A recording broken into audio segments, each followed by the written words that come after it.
Warning! Warning! Battle convoy now approaching Tanhony Towers. Strong possibility of non-Euclidean topography. Please ready your weaponry and await further instructions. Welcome back to Discovering SCP Part 2 of the Meteor movie event of the summer. What happened to Site-13? Welcome back to Part 2 of Discovering 1730. Welcome back. This SCP never ends. So much so that we have to have a second dedicated episode to it. Yeah, this will never happen again, though. Smile. I don't believe you. I thought I saw someone in the server mention that there was like one SCP that was even longer than this Oh, one. absolutely. We're going to have this. I guess a 6-part or more coming in the future at some point. Fuck that. No, I don't have. I'm too ADHD for that. I won't be able to do it. I'll tell you now. Don't worry. Keep that one out of That'll my, be its keep own that one out of my podcast. face. It's its own pod. Discovering Roger. Yeah, we'll see the way it have a whole ends. podcast based around discovering Roger SCPs. Roger, sorry if you're listening. We didn't mean to make fun of you. Please don't send It's me not to making SCP fun of him. court. He just has a lot of SCPs, right? Yeah. I wasn't making fun of him. He's a cool guy. You interviewed him. You should interview more people, Tan. Darnell, ask me the question. How many SCPs do we have today? Half of one. Count them. Half. I'm holding up half of my finger. No, where'd the other half go? Finger fever. Josie, holding up Josie the cat. Holding up Josie's human fingers. No. Right, let's stop talking about Josie's human fingers. Actually, if we do talk about Josie, I was on the SCP Reddit. Someone made a poster about Josie the half cat. It was kind of cool. We better not have. Oh. I'll try and find it later to send you. I don't want to like post it on the video without crediting the artist or anything, but it was just cool. Right, well, let's get into the episode. Yes! If I remember correctly, quick recap, we learned this is a weird place that was never supposed to be built. They've been finding writing on the walls and weird worm things infecting people's bodies. They've sent teams to explore in drones, but it hasn't gone too hot. And the very last thing we left on was like a doctor who was like, hey guys, we're from like another universe or something. So Please come help. Yeah. So yeah, we also found out about the leech boy, which is very important there, who got tossed into the burning pit with all the SCP juice and things went wacky. Is he the big bad evil guy of SCP-1730? Final boss? Let's find out. So let's get into it. Addendum Yes, sir. 1730.7. Updated Exploration Memorandum. In light of recent information gathered by Foundation surveillance teams, it has been pertinent to once again send exploration and recovery teams into Site-13. I am once again sending exploration and recovery teams. That doesn't seem prudent. You've already lost like 3 teams to this thing. Is it worth it? They were just mole rats. Just put a really big fence around it. With We gotta save the people that are in there! When has SCP ever cared about the well-being of people, especially people employed by them?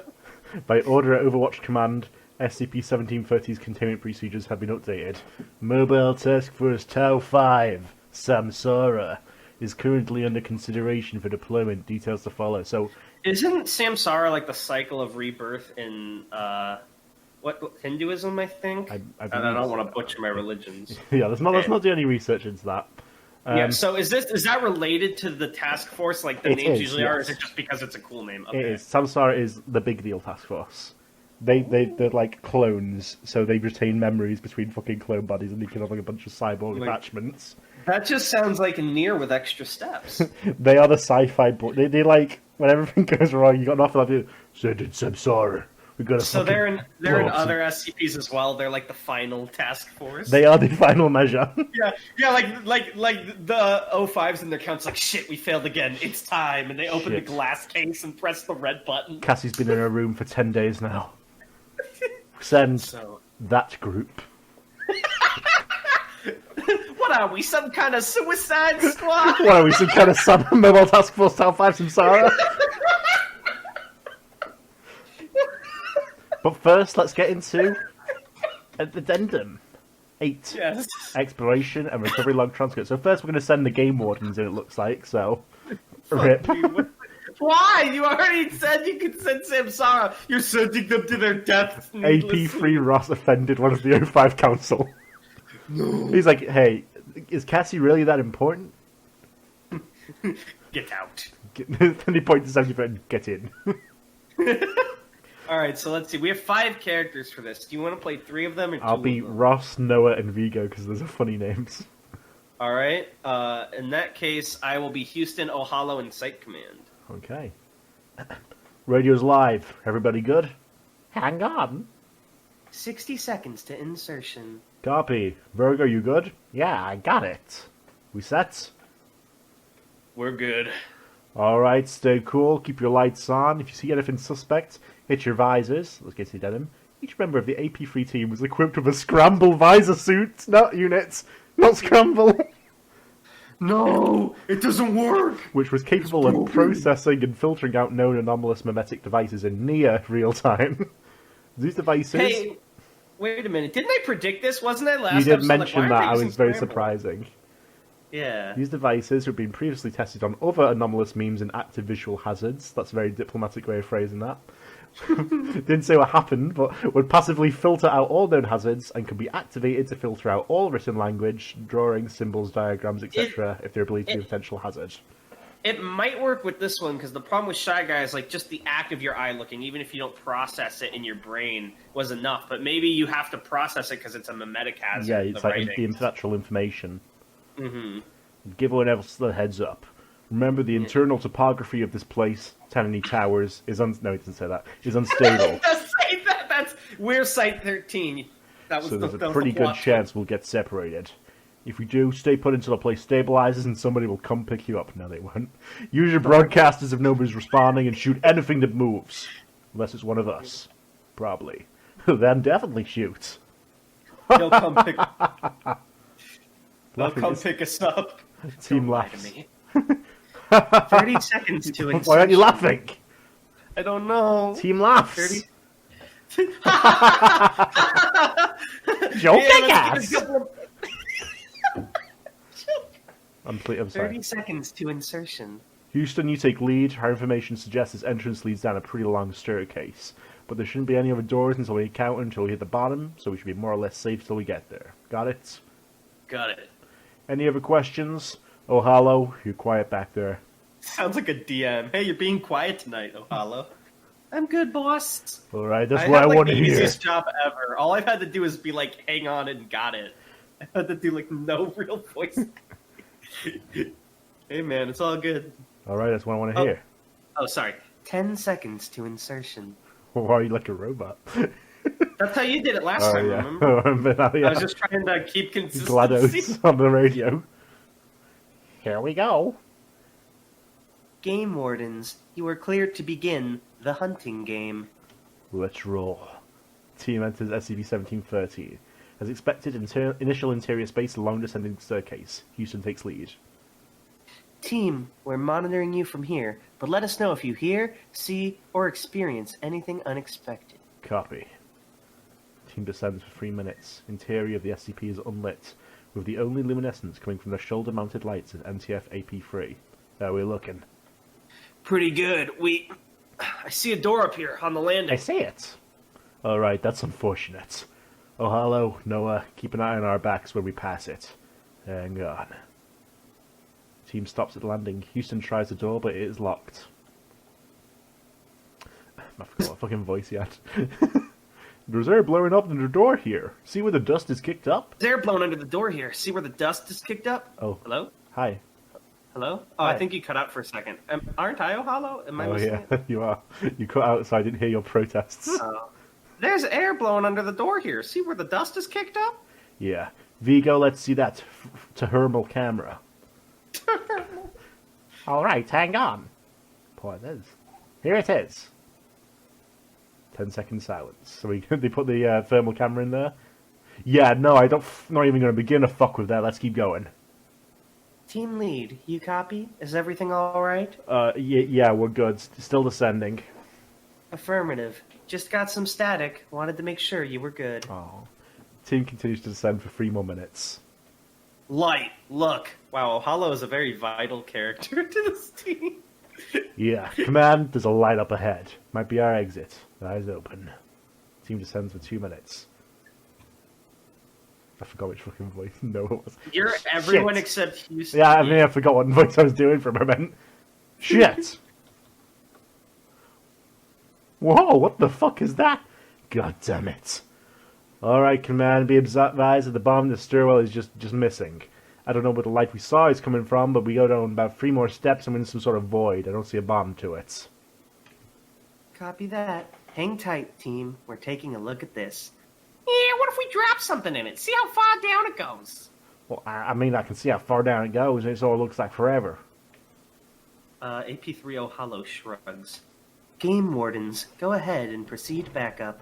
We'll see about another insertion point. Damn it. It's alright, we'll just... Ross, look, it's not a void, it's a liquid. It's just not reflecting light at all. It's pitch black. Looks sort of like water. A liquid I know very well. You've drank that liquid? Hang on. Yeah, we're not going to fuck with that either. Command, how far are we to the bottom of the stairwell? 1 moment. Silence. You're about 15 meters below where we expected the stairwell to end. Stellar. So the topography is off here. Let's head back up a ways and see if we can find a different exit. Team lead, hold position for a moment. We're trying to determine your location right now. Hey, Chief. Hold on. No, look, it's... Shut up. Oh, no. Oh, fuck, it's rising! Shit. Alright, boys, time to go. Fuck. Time to go fuck, hell yeah. It's my favorite part. Black liquid begins to quickly rise behind the MTF. Team moves quickly up the stairwell in relative silence. It's gaining on us. Fuck, come on. Jesus Christ, Houston! Houston, grab him! Ross, help! Shit, don't... My legs! Fuck, my legs! There's another door up here. Hurry. Hang on. I don't know. I love Noah. Noah's voice changes every fucking line he says. Noah's anomalous. Team enters door on the next landing. Door is slammed closed. Holy Jesus, what happened to his legs? Shit, Houston, are you... Wait. What? What's happening? Do you read us? Yeah, sorry, Command, that all happened quickly. Houston fell coming up the stairs and his legs got covered in that stuff, and now they're just gone. One clean cut like they weren't there.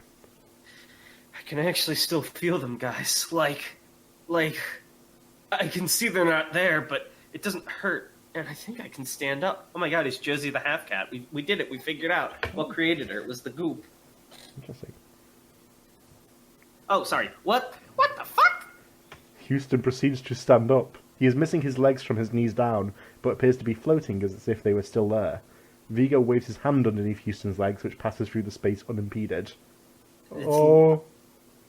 Is this how Josie the half-cat was made? Is it the same thing? Maybe Josie got burnt off and this is what's left. Alright, so there's that. You aren't hurting, Houston?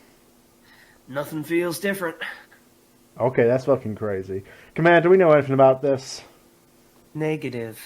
Alright, let's keep going then. Commander, looks like we're in a maintenance hallway or something similar. We got pipes running up and down the walls, gauges and such. It's pretty warm here. There, on the wall! What happened to Site-13? So yeah, recurring phrase that keeps showing up written on the walls here. Commander, do we know that it's not a meme? Sorry, I know it means like mimetic. It isn't. None of the To be studies fair, it is now a meme. we ran uncovered any anomalous effects related to that phrase. We're still not sure why we keep finding it, though. Noted. Down it all. Team continues in silence for 4 minutes. Wait a minute. How can he see that on the wall? I thought they had scrambled to prevent reading the walls. Well, I guess it's the bad stuff. Oh. During this time, Noah's camera disconnects suddenly. This information was not promptly relayed to the task force. I hope someone got a demotion for that blunder. There's something up ahead. See? There at the corner. Is that a person? Approach with caution. Safety's off. Team approaches target in silence. Upon reaching target, video features a severely disfigured, rotted human corpse, age unknown, partially conjoined to the wall behind it. Several other spatial distortions are evident nearby, such as the ceiling and wall appearing to pull back into each other, but this is unnoticed by AP-3. Aw shit, good to finally see a familiar face. Guys, it's just Zachary. Thank God! Zachary, how'd you get down here? Do you remember Zachary Callahan? I do. It's him. He's back. Everyone's friend. Silence. Us too, man. This place is fucked up. Look at my fucking legs, man. Look at this shit. Team lead, please be advised that you are under the effects of a powerful cognito hazard. We're attempting to upload a filter to your scramble visors. One moment. Nah, Command, it's alright. It's just Zachary. We go way back, don't we, buddy? Vigo, His mouth opens and bees come out. Vigo playfully punches the corpse, dislodging its jaw. The corpse does not respond. Zachary, we're looking for some other people trapped in here. You know how to get to low levels? Silence. Shit! Okay, so wait, what's below that? Uh-huh. Oh god, they're actually they think he's talking to them. Shit, he's right. Where's Noah? Team terms and Noah is not seen. Ah, shit. Zachary, stay here. Noah, do you read me? No, it's Ross. Do you hear me at all? Command, where the fuck is Noah? That's uncertain, team lead. Be advised, the upload is complete. Please restart your visors for the filter to take effect. Team restarts their visors. There we go. What was it? Oh, gross! Command, there's a body in the wall down here. Looks like it's been fused into it or something. Our visors are tickled like crazy too. He's got more and more southern as I proceeded. Acknowledged. Team lead, proceed. Wait, look back there. You see shimmering? That gas? Looks like a gas leak. It's always a gas leak. Oh, fuck no! Look at the floor! Look behind it! Fuck! Shit. Noah, shit! Approaching the MTF is a shimmering, transparent humanoid construct, apparently the source of the spatial anomalies in this area. As its feet touch the ground, the floor begins to warp within space around them, stabilizing as the entity passes by. Noah is visible hanging behind the entity, though the nature of the agent is uncertain, as the spatial anomaly he is caught in appears to be extremely severe and very few of his features can be made out. Noah is seen attempting to move slightly, but continues to be twisted by the anomaly as it moves. Damn it, Tanhony, they got Noah in their sick game. How could they do this? Kyber's own brother. Closer than brother. Fucking shoot it! God damn it! Open fucking fire! Shit! The MTF fires on the entity. As the bullets approach, the trajectory changes, and they twist and spin around the entity before falling harmless on the floor or lodging in the ceiling. He's strong. Oh my god, he's anime dodging bullets. This isn't working, Chief! Wait! My fucking arm! Shit! Vigo is seen turning and attempting to pull away from an unseen force. From O'Hallow's camera, a long, shimmering, transparent appendage is seen stretching towards Vigo, abstracting the wall closest to it as it moves. It wraps around Vigo's left arm, which begins to visibly distort. Vigo screams. Is this just Temperance from Part 3? Houston, the anchor! Oh yeah! You read this because you're the one doing it. AP-3 Houston produces a miniature, portable Scranton reality anchor, which he powers on and lobs towards the enemy. There's a flash of red light, and for a split second, the entity becomes visible as an extremely disfigured and grotesquely elongated humanoid, which exists for only a second before the spatial distortions surrounding it are anchored and violently reset. Excuse me. Creating a massive pressure wave in the confined space. The team is momentarily incapacitated. Oh, my arm. Vigo's left arm is bright red, but otherwise unscathed. O'Hallow assesses it. The color will go away. That's just the anchor cooling down. You good? Yeah, I'm alright, thanks. Jesus. Noah. Noah, you there? Get any you see Noah? Ross, here, look. In the wall. As dusk clears, Noah becomes visible, partially fused with the wall, ceiling and floor across 10 meters of hallway. The agent is unmoving. Here in this place, only moments ago, Noah fought against the anomaly and was crushed under the ceiling. Mutter. God. Fucking Vigo's like, we're not just gonna leave Noah here. I don't want to leave him, Ross. Enemy territory. I don't want to leave Noah all alone. Ross like, this is an order from your capo. I like the game wardens. I've got into him. I think it's you after Indistinct Muttering. Command, do you read me? Hello. We read you, team lead. We've lost Noah. He's in the wall. Do you want us to proceed? We can't let his sacrifice be in vain. He doesn't say One that. moment. Team lead, do you feel as if returning to the surface would be more dangerous than continuing your mission? I have no way of knowing that. We have no way of knowing what's in here. Everything in here is so fucked, it's incredible. I don't even know if we can get back if we wanted to. None of the other teams have they? That is correct. We sent you here to die. Well, honestly, whatever happens down here can't be any worse than whatever we'd see on our way back. Probably doesn't make a difference. Whatever. Let's keep going. It's fucking badass. Affirmative. Team lead, we are preparing another team to even. How many teams will you sacrifice before you're satisfied? You sick fuck. Like commands. In the event that you reach your target, insertion time is in 4 hours. You're sending another task force in here? What idiots volunteered for that gig? Like it frames on site command, like grinning, like just their mouth showing. Samsara. Oh. Alright, cool, I copy. Send in the Suicide Squad. The fucking Avengers. Bring me 6H2! Boom. Team See, continues on for... Oh, go ahead. A short time unimpeded. See, it's like we're the same person there, we swapped. They passed through several other areas, including a ransacked infirmary, a cafeteria space melted into slag, and a wing of containment units identified as Olympia class that are no less than 100 meters in height. Olympia class? Impossible. Eventually, the team enters a room off of the main hallway that appears to be a telecommunications center. A single television is illuminated on a wall across from them.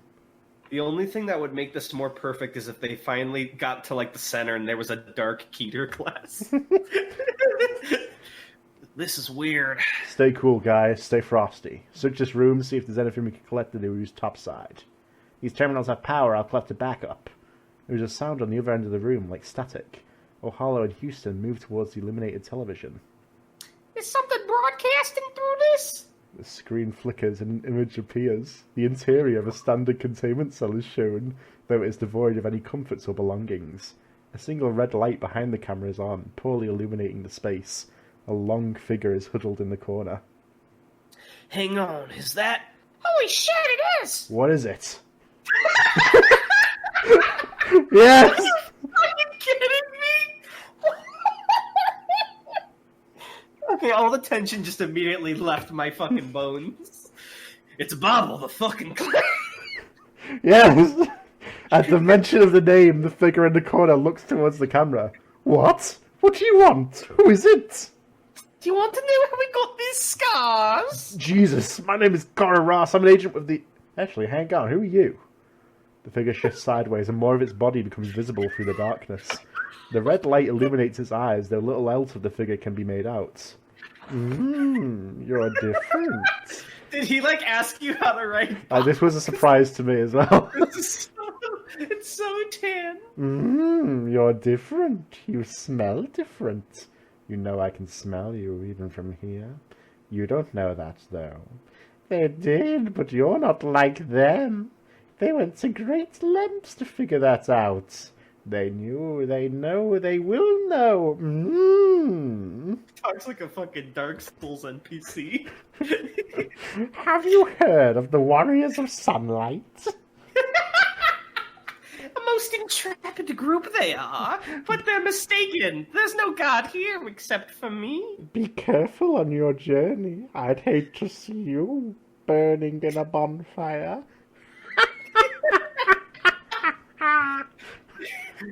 And now back to what happened to Site-13. I'm sorry, this was so tense until that came up. It's just so uncharacteristic. Which we uncharacteristic.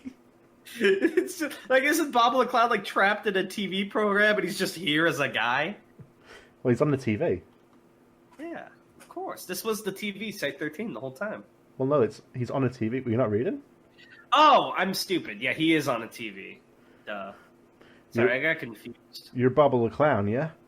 The figure slides slowly across the wall of the cell, just out of range of the red light. Its movements are noticeably erratic. It comes closer to the camera. So now we know how Bobble's related to this SCP. I assume the others will be making a cameo. Oh, yeah, except for Laugh is Fun, I just threw that one in there because I like it. Well, that's not fair. You cheated. Chaos! Shows you the half-cat came up because of the disappearing body, right? Yeah. So what was the other one we did? Don't worry about it. Let's 17 continue. Deer? Let's get into Okay. it. They had a number for me once when I was Bubble, but your friends didn't like the number, said we identified with the numbers. I am not Bubble, but I am a thing that used to be Bubble. Really laying it hard on the Dark Souls NPC dialogue. You're not where you're supposed to be, gun buddy. You don't match the air in here. You're out of place, just like I am, just like we are. Uh-huh. What happened here? Daddy Emerson played a tricky little game with the strings of the universe. He walked on them like a tightrope and was surprised when he fell. Tricky little Emerson didn't just want boxes. No. He wanted boxes full of ideas. Ideas like pain, horror, death. He worked very hard to stack those boxes on a string and broke the whole thing, and we all came tumbling down with him. How many other entities are in here? What else do you know? How many... How many entities were swallowed by Site-13, you silly, out-of-place boy, silly little boy? Everything made its way into Site-13. If the Foundation could find it and the Coalition could catch it, it was fed into the meat grinder down here. Everything. They mulched us all if there was nothing to gain. Some got lucky. Bubble got lucky. Stuffed in a funny box and played with, toyed with, experimented with, to see what sounds we made when we wanted to die. Others were not so lucky. They burned a library, you know, held it upside down like a can of soup, and let the contents run out into the furnace and burned the whole place up. Wait, are they talking about the place that used to be a library? It's a different library. I've not encountered this one yet. Oh, okay. They did other things too, worse things too. Daddy Emerson liked it. He watched it all every time, got his jollies off watching it. Pooh! What worse things? The unidentified figure approaches the camera and comes fully into view, illuminated by the red light. A significant portion of its body is distorted by video static that moves as it moves. The static appears to be cutting into the tissue of the figure's body, creating large lacerations that ooze a dark yellow fluid. As it moves, the figure appears to be slower off large portions of its mass, which are replaced with static. Half of its face slashed off as it nears the camera, and one eye becomes shrouded in static. Every worse thing. Chief, where the fuck are your characters? Chief, we're picking something up on the radio. I think it's a survivor signal. We must be getting close. Alright, let's keep moving. Have fun, boys. Don't let the dead bugs bite. If you see Daddy Emerson down there, rape him to death for me. Damn, Bobble. You want me to do the blurb for you? Yes, sir. AP-3 team passes out of the telecommunications room and into the main hallway. Following the strength of the signal discovered by AP-3 Vigo, they near an area that appears to be a cryogenic containment unit, similar to those utilized in the defunct cryogenics Y-wing of Site-19. As they pass through this area, Command loses the signal of each member of the team, with only intermittent static being broadcast. This continues for 30 minutes before a signal is received again. Command! Command! Are you there? Do you read me? Houston, we read you. Are you all right? Is everyone all right? Oh, shit, thank God. We've been trying to reach you forever. Yeah, we found the survivors. They're holed up down here in, I don't know what you call this place, but it's not conducive to habitation. We're looking at 20, maybe 30 people. We found some other agents of ours, too. A few mole rats and a guy from the Travelers. They all ended up down here. What are the mole rats and the Travelers? They're just the earlier MTFs that they thought all got killed. Yeah. Right, that's right. Are you prepared to evac? Yeah, so that's not gonna happen the way I think we wanted to. Not currently. It's a whole lot worse here than we had anticipated, Command. I don't know how they ever locked some of this stuff up, but suffice to say that every single containment cell is broken open, and this shit is real. Like, really real. We keep hearing things down the hallways nearby. I think whatever's out there is looking for us. I think they're angry. If they find us, we don't have the bolts to keep them down, let alone get these people out. Excuse me. Where is Ross? He's been trying to get some defenses ready with the others in case they come tonight. It's not looking good, you know. I don't know if you guys have a backup plan, but we'll take any ideas. How long have you been down there? Maybe 3 days. Wait a minute. I thought Samsara was going to go down like at 4 o'clock day one. Oh no, what happened to them? Oh, they're inserting them now. Affirmative. Apollo 3 team, be advised that we are activating and inserting Tau-5 for rescue and recovery. Fuck yes! Tell them to hurry! Doom music starts playing. If Samsara fails, there will be ultimate despair. Q-Saw! Oh my god. So are these reoccurring characters, or are these like individual T5s for this SCP? They are recurring characters, but there are a bunch of each of them. Because they're like clone guys. So they all have their memories from past lives. Yes. So why would you not use them all the time? Are they like expensive to produce, so there's only a few of them? Yeah, I think they were like a unique thing. Okay, so there's the team lead Irantu, then there's Munru, Onru, and Nanku. They all have U at the end. And then there's Site Command. So do you want to be Site Command, or should I do it again? You be Site Command again. I'll be Munru and Nanku. Alright, I'll be Irantu and Onru. I'll try to remember that. The following We're plugged in. Oh, Psych. Oh, sorry. Yeah, so they're pretty cyborgy, so they're not that emotional. So we get some kind of consistent character here. So the following is an audio-video transcript of an extraction and recovery mission carried out by the members of Mobile Task Force Tau-5, Samsara, after contact by MTF AP-3 game wardens with human survivors within SCP-1730. The AP-3 team had requested assistance in extracting the survivors due to a large number of hostile entities within the site. Each member of Tau-5 was outfitted with a number of cybernetic enhancements per the specifications of their design, including arm-mounted incendiary cannons, shock-absorbing leg extensions, heat-resistant plating, built-in scramble adaptations within the eyes, and others. Others? What else? Tau-5's insertion point was a drainage gate near the secondary entrance that the AP-3 team had inserted through. Have you seen those video clips of like Indian drama character introductions where there's like a billion fucking They're all walking in.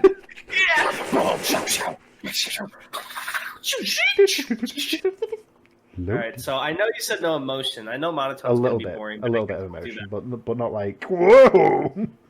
We're plugged in. Site Command, do you read me? We do. 60 seconds to insertion. Remember which one I have. So, how dangerous should this mission be considered? Not a single person they've sent in has come out yet. Considerably. Acknowledged. This should be engaging. Team, check your optics. The last thing we need is somebody succumbing to a mimetic hazard. Understood. I'm good. Also good. I'm good. Good. Remember, all we're looking to do here is extract the survivors. We're not attempting to contain anything. So if you see something nasty, put it down. As always. I don't need to be convinced. Team, you are 30 seconds to insertion. 10 seconds to insertion. Tau-5, you are cleared to begin extraction and recovery. Let's go. Fucking dude, T5 starts blaring. I'll do the blurbs for you if you want, because you didn't do a lot last time. T5 team enters SCP-1730 through a drainage gate under the secondary office structure.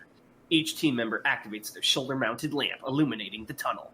After a short time, the team reaches another gate. Several large drainage pipes are visible behind the gate. Look, up against the gate. Bodies. No fewer than 20 charred humanoid forms in varying stages of destruction are pushed up. Okay, maybe turn it down a little bit. Several arms are pushed through the gate and are reaching out towards the tunnel. These look very burned. Where do you think they came from? Hard to say. Can't imagine they would have made it far in this condition. There's an incinerator near here, right? Near that body pit we keep hearing about? Maybe they came from there. An incinerator? As good a place to start as any. Let's get into those pipes there. T5 team cuts through the gate and scales the wall behind it to the largest of 3 drainage pipes. Team continues on for a short time. The temperature is rising. I noticed it as well. We must be getting close. We're descending right now, too. This is strange. Shouldn't a drainage pipe run out, not in?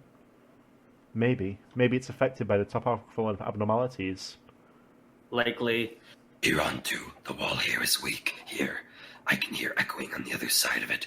What's over there? Hang on. A hallway, I think. I see.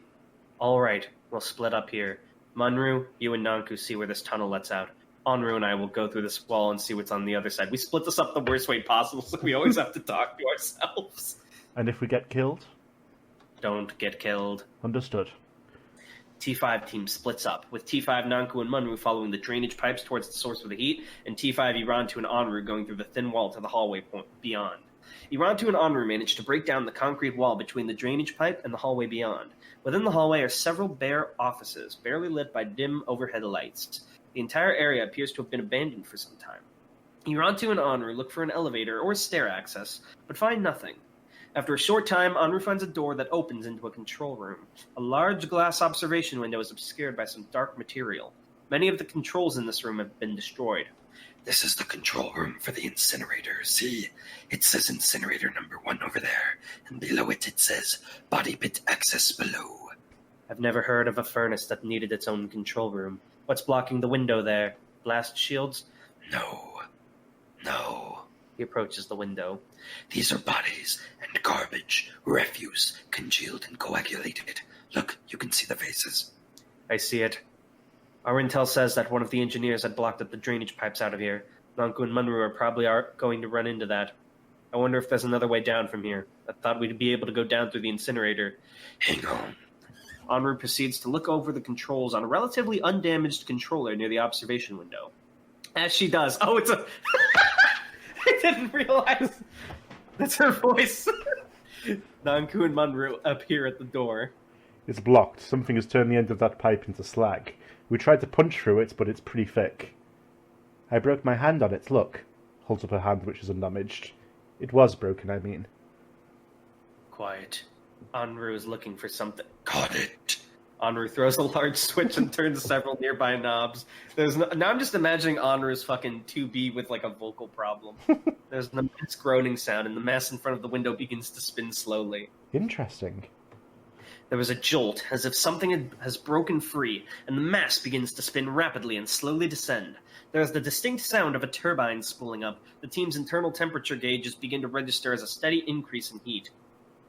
It's dropping. Look down there, see? The mass has cleared the window, revealing a massive cylindrical chamber on the other side, at least 300 meters in diameter and roughly 400 meters deep. At the center of this chamber is a massive shaft. Hey, that's me, baby! You're a massive shaft? Yeah. Extending the full height of the chamber, attached to several large turbines. As the turbines spin, are we going to finish this fucking SCP in this episode? Do a third, because we're already 40 minutes in, and we're on the second log. Not with this kind of attitude. As the turbines spin, the matter within the chambers turn into a slurry. Near the top of the chamber are several pilot lights. Large holes are present around the outside of the chamber. All right, and then... Onru throws another switch, and the pilot lights are ignited. Enormous streaks of fire cascade down from the ceiling of the chamber, scorching the mass below. Additional jets of flame begin to emit from the walls of the chamber. Look, down near the bottom, there's a sluice gate that looks like it's leading away from here. Over there, see? Can you get that door open? Yes. Got it. Oh my god, hang on. There was like a burp in my chest. No, it's because you're doing the hell voice. Maybe that's God punishing me for my fucking ignorance. A large circular door opens near the bottom of the pit, above the level of the matter within. Excellent. Though I still don't know how you think we're going to get in there. The pipe is blocked. Nanku sorry. Yeah. Oh, sorry. You go with your character. That makes sense. Nanku extends her arm and fires several rounds from a wrist-mounted projectile weapon at the glass window in front of them. The glass crackers and shatters. That's not what it says! It says the glass cracks. Did you hear what I fucking said? You said like crackers and shats. Shats! Exposing the room around them to the heat of the chamber. Normally I'd make fun of you, but like that was its own. There's nothing I need to say to that. The glass crackers and shats! Badass. It's funny because I was about to mention how badass it is that they're like shooting windows and just have like crazy projectiles, and you fucking say shat. Straightforward. That's how epic they are. One does what one can. Oh, these guys are so edgy. I looked at the camera when I said that. The team enters the incinerator and jumps down onto a ledge below, near another drainage pipe.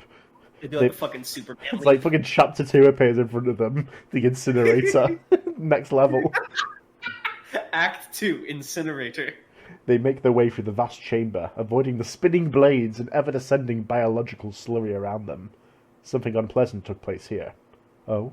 Yes, in fact. Shoots a glance at Nanku. All of this has to be draining somewhere, likely out below us through one of these fissures.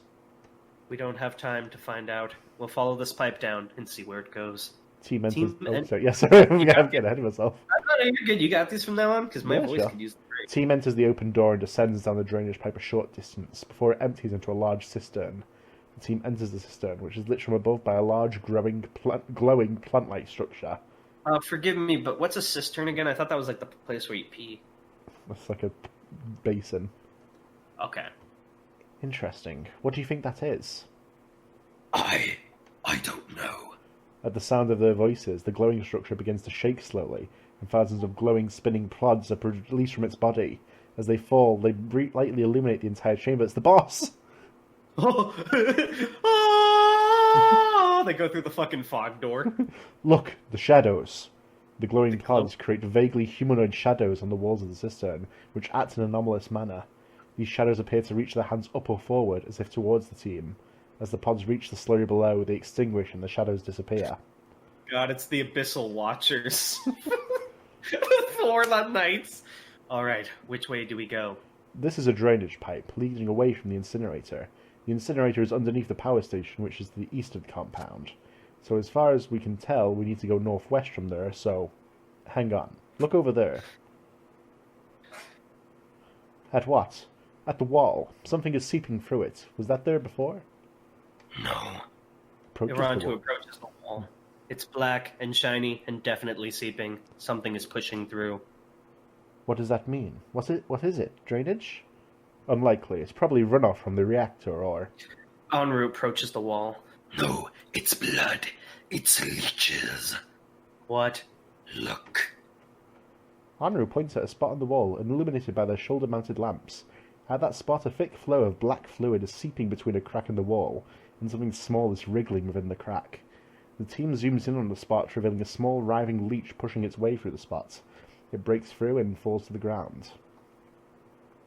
Huh, it's a leech. What does that mean?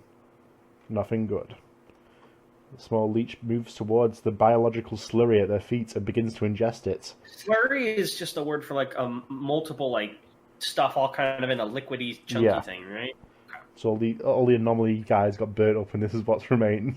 So it's like their flesh and organs and... Yeah. As it does, the leech slowly begins to grow in size. Why are they not attacking it? It's clearly the boss fight. Is this the boss fight cinematic? They can't act yet? They can't With a stop it little until it's leech. finished. More of them in the wall. There, pushing through. The team looks back towards the wall, where several spouts of black fluid are beginning to pour through various cracks along its surface. Several more small leeches are squirming through these cracks. Anru, what do you see? There's something below us. It's huge, covered in other people's blood, reaching up towards us. These are like fingers. They all communicate back to the host. Bring me a leech. What? You're kidding. No, bring me one. They're telepathic. They're communicating that way. I need a leech. Irantu moved across the room before grabbing a leech off of the ground. As he pulls it away from the liquid, it struggles and squirms, biting several large chunks out of his hand. Oh, and he doesn't give a fuck, does he? He's all like, peculiar, pauses to look at the leech. Here. All right, one moment. Anru extends her left hand towards the leech, which opens up to reveal a series of long, delicate, metallic rods with pointed tips. She maneuvers the rods into the flesh of the creature, near the base of the brain. So they're also robots. Well, no, that was her hand that opened up. Oh, clearly I have zero reading comprehension skills, because I can't follow anything. There, let's see. They heard the incinerator activate. They're hungry. They're coming up here to eat, a lot of them. The host is down below us, but I can't see that far down. If I look at the neural activity of the entire network of entities, I can map out the areas they're in. Let me see if I can do something with that. There we go. You should all have it on your retinas now. Oh my god, this is... You can start doing the voice if you really want to. I have to commit, we're almost done, aren't we? You can think that. Why, Cactus? Why do you write like you're running out of time? Alright, your move. Right, okay, whoa, whoa, wait. I got lost there. I was checking how long it was. Yeah, it's almost been an hour already. We're only done 2 fucking logs. So we're looking at a map. It seems too distorted to be a map. Ongoing topographical. I can't do it. Okay. Stop. Ongoing topographical changes means that despite the changes in the structure of the site, it's all still located within our local reality. It's just unstable. Do we know where this thresher device is? Probably something to do with this section here. If you follow a logical structural design plan based on the evidence provided in this map, there should be a whole extra wing here, but there aren't any of the leeches down that way. Yes, I can see conduit running to that area. That's where the thresher machine is. What about our recovery? This area here. Several corridors lead to a large research wing, but most of them have been blocked off. Every now and then, one on the ends of the network goes dark here. The survivors are in there. What's the fastest way in from where we're at now? 1 moment. 3 paths to choose from, each with different potential hazards. The first takes us further down this pipeline until we reach a waste treatment facility within the plant. This is the longest route, but from that facility it's a fairly direct shot towards the survivors. The second path drops us into another cistern below this, which leads directly to this large chamber here. The leech is in there. I can hear it right now. It's wondering why this one hasn't come back. And the third? The third route takes us through this area here, which is queer. I can hear the leeches as they move around the site. They're noisy, uncoordinated, acting on impulse, and without much finesse.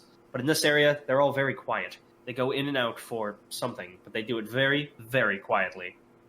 Motions towards the ground at her feet. Look at this leech. It's the size of a cat already. Kill it! It's going to eat They all you! stand around looking at it. Are there any other entities in there? I can't tell. The leeches follow a single path in and a single path out. They don't stray from it, and they don't look around. Which is the fastest path? The last one is the fastest. We follow this tunnel toward a service door and follow a staircase towards the bottom.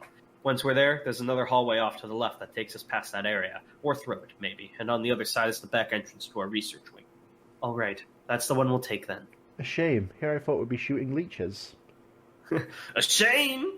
You'll have plenty of choices, too, on our way out, I'm sure. We need to get these people out quickly. En route, does it feel to you like the leeches are trying to get into the wing where the survivors are? Yes, there's plenty of blood in this site, but not all of it is still warm. They'll be coming for them soon. Team leaves Sifstern and follows drainage pipe west. Eventually the team reaches a service door lit by a single flickering lamp. There's something written on this door. Blood. Here on the wall too, look. What's it written in? What happened to Scramble, or is this another reading comprehension thing? I thought Scramble was supposed to prevent them everything from in the world. Oh. Wait. Look. Amplifies her shoulder-mounted spotlight, illuminating the entire wall of the tunnel. The word blood is repeated over and over, scrolled across the surface of the wall in a thick black substance on Rutaine's left, illuminating several desiccated corpses in a corner at the end of the tunnel, all of which are covered in and seeping the same fluid. Unsettling. Come on, don't waste time. Team enters the... Sorry. No, I was just going to say, if you ever get tired doing the things, just feel free to popcorn them, because this is a really long fucking log. The team enters the service door, revealing a partial staircase. The stairs above them are intact, but the stairs below have been destroyed. The walls of the stairwell are coated in cracks, through which seeps the black fluid. Munru lights a flare and drops it, and the team watches it fall. After a short time, the flare lands with a slight splash, revealing the floor below. How large is this site? Site-13 has at least 50 underground floors, and no fewer than 80 individual wings. Considering what we know about Site-13, it is likely that there are at least twice as many of each, if not more. The Euclid-class containment cells alone are as large as the entirety of Site-81. Which means there could be worse things down there nobody has seen yet. It's almost a certainty. Urantu leaps from the landing and lands near the floor, his implants absorbing the majority of the impact. Another superhero landing. The rest of the team follows suit. At the bottom of the stairwell is another door into a hallway, and the team enters it. Where to now? About 200 meters down this way, this hallway on the right. There are several security doors, but I think they've all been disabled. Through there is, I think it's a data storage center. It's big and lined with vents that lead to the cooling towers at the surface. Where did the leeches start acting strange? In there. Wonderful. The team moves down the hallway, Namco at point, flanked by Onru and Manru, and Irantu watching the rear. As they pass, they check each door to see if they are locked. Most doors lead to network maintenance areas, though notably one door leads to the telecommunications room previously visited by the AP-3 team. One screen on the far wall appears to be busted from the inside out. Look here, this is the door to the server area. What's that door there? It's marked as stairs to cryonics. If I had to guess, I'd say it probably goes up to the next levels, and it's seated right on top of this room. acts as insulation for the data center. Can we go through it? Which way is faster, en route? The only way I can see is through the server room. There weren't any leeches up there. That's very strange. There are certainly plenty of access points to that room. Very strange. Through the server room, then. Come on. Alright, get ready. Yeah, this is... I am going to say popcorn at some point during this. This was not meant to be read aloud for a podcast. This SCP I'm gonna say it now. There is going to be a part 3. Yeah, I told you, dude. This is fucking... We only got through 2 logs today. They were very Fucking big logs. cat. You make us go through Fall Guys, now this. Yeah! First the deaths, and now this cactus. When will it end? Team enters through the door of the server room. They pass through several... Actually, I bet I can get through this without popcorning. Watch me fly. They pass through. Tough guy. Yeah, watch. They pass through several more security doors, all of which are unlocked. Sentence 2. As they do so, the external temperature drops severely and stays steady at roughly minus 20 degrees Celsius, my body temperature. It ran to motions for the team to activate their internal heating coils, protecting their internal organs from damage due to exposure. Watch me casually interrupt with quips that make no sense so you have time to catch your breath between reading, because that's how much of a bro I am. Thank you. As the team proceeds down the hallways into the server room, T5's Nanku's scramble optical implant begins to activate, signaling that an anomalous meme is being filtered out.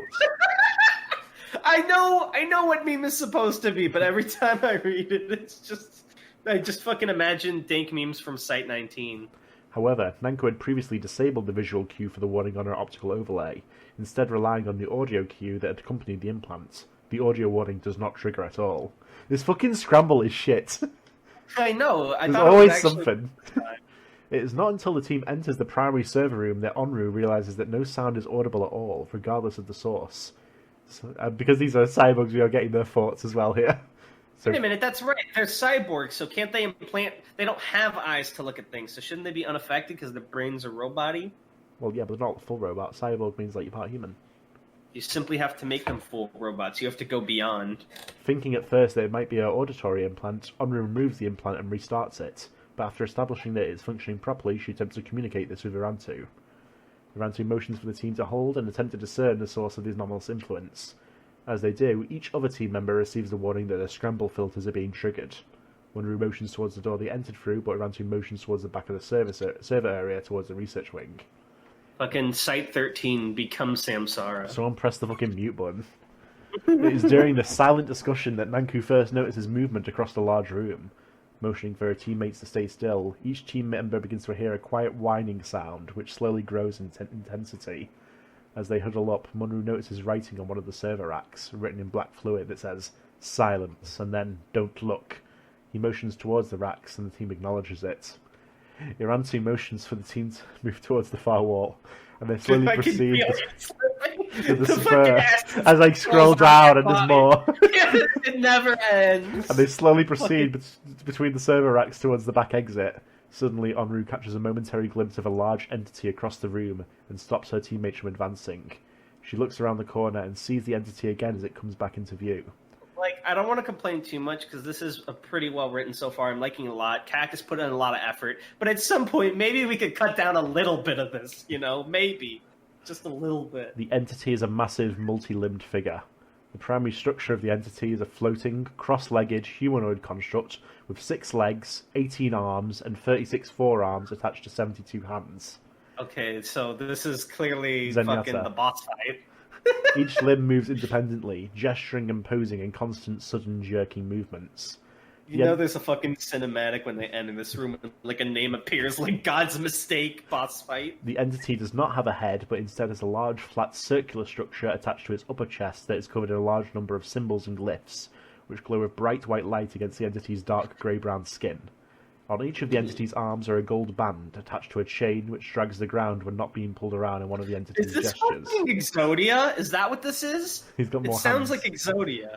The golden bands are etched with glyphs later identified as being powerful anti-kineto hazards, which mean what the fuck is from that? a Site-13 research file on 86243AR-001. This is not a footnote, this is a foot essay! Maladrobaguian. Study of the activated 001 has led to the advent of kinetology, the study of kinetism. Kinetoglyphs, or kinetohazards, are mental and physical hazards that occur when an entity performs specific gestures and motions that interact with multiple spatial dimensions simultaneously, so bending, often with disastrous consequences. Anomaly bending.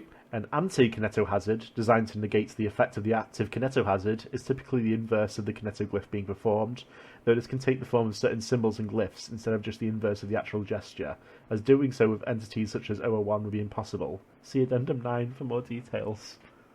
The chains are broken and the anti-kinetohazards are inactive. Most notably, a single severely emaciated, severely charged human figure is bound to the flat circular structure of the entity's head. This figure twists against its restraints and appears to be screaming, likely the whining sound heard through the entity's muting kinetohazard. From the Site-13 research file, using 7 of its hands, AR-001 is capable of producing an advanced kinetoglyphs named Alalili in the sacred Tratak of Ast, which silences all but the most intense sounds in an area.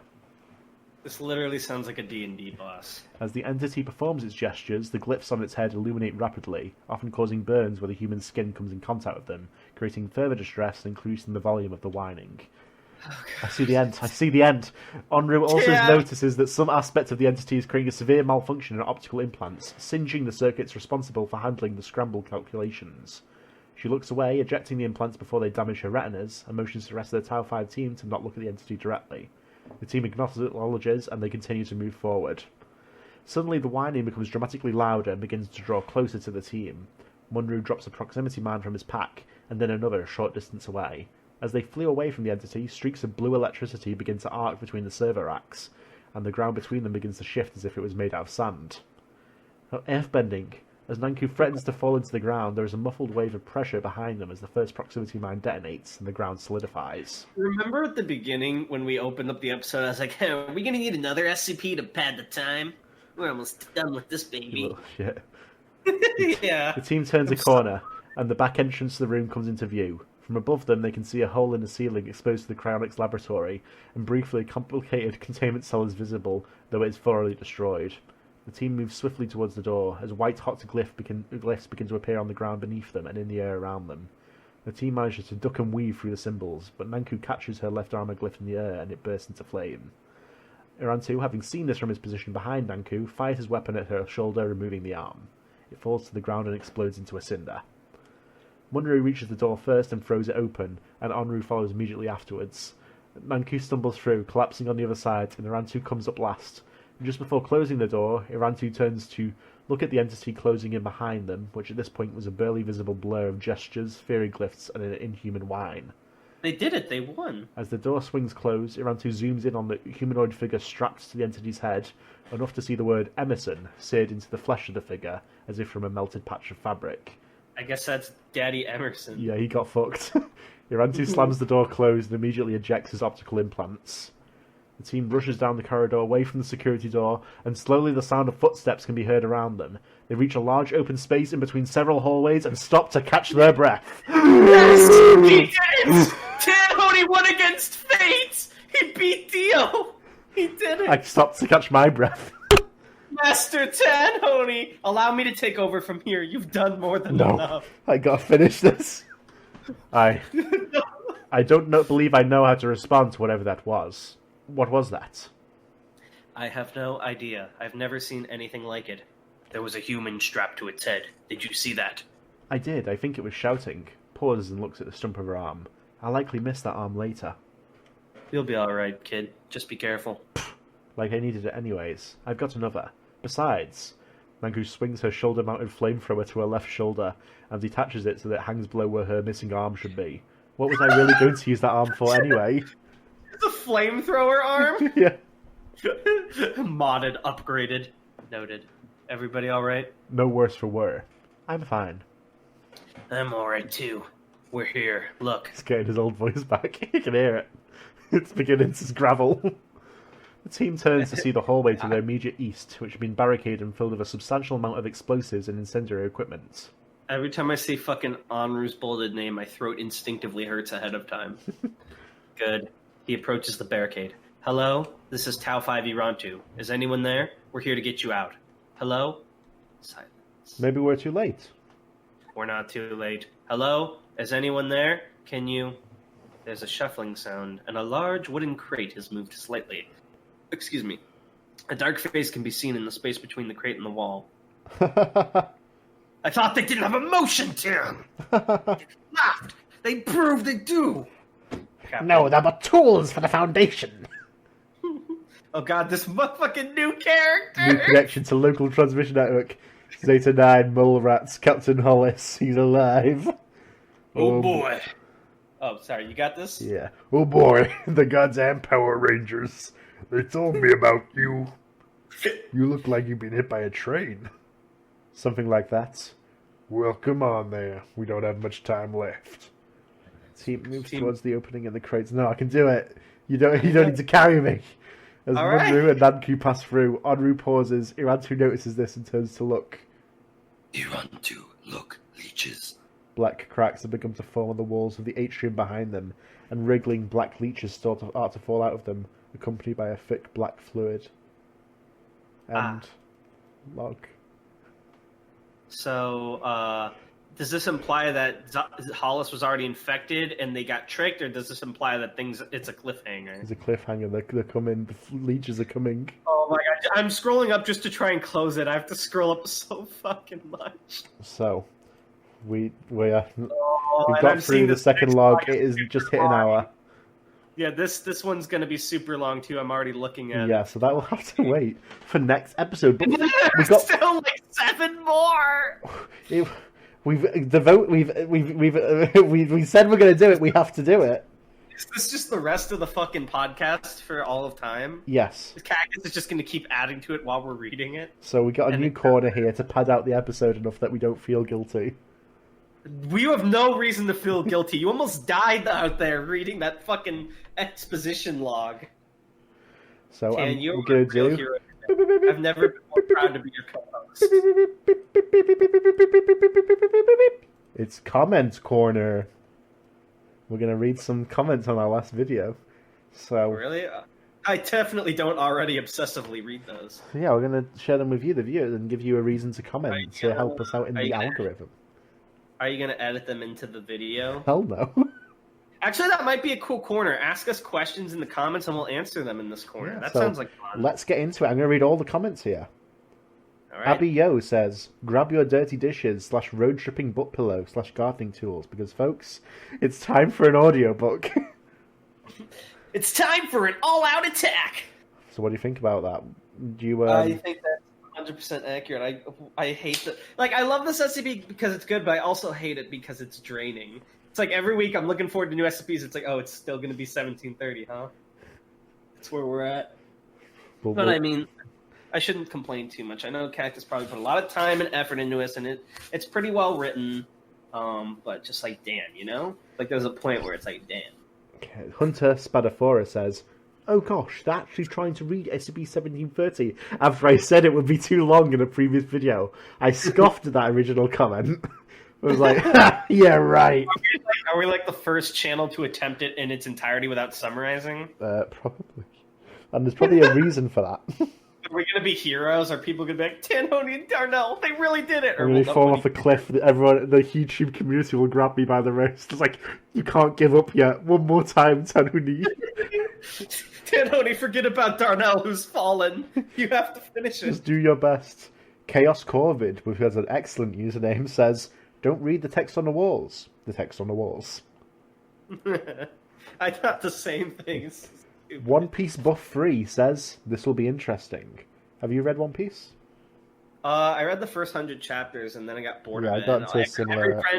Every friend I have that reads One Piece is like, but you gotta keep reading, dude. Just wait till you meet... I liked One Piece, but I got to a similar sort of amount as you, and it was just too big of a time investment. Well, the other thing about One Piece is it's so long and there's so many characters that I feel like every other day on like Twitter or social media, I see someone be like, this One Piece character, the GOAT, and it's always a different name every time. It's like some guy dressed as a baby. Yeah, it's like a guy dressed as a baby who looks like he has a foot fetish, and they're like, this guy really taught me how to be a man when I read this arc. It's like, did he really? Fucking Onru taught me to do well in my daily life.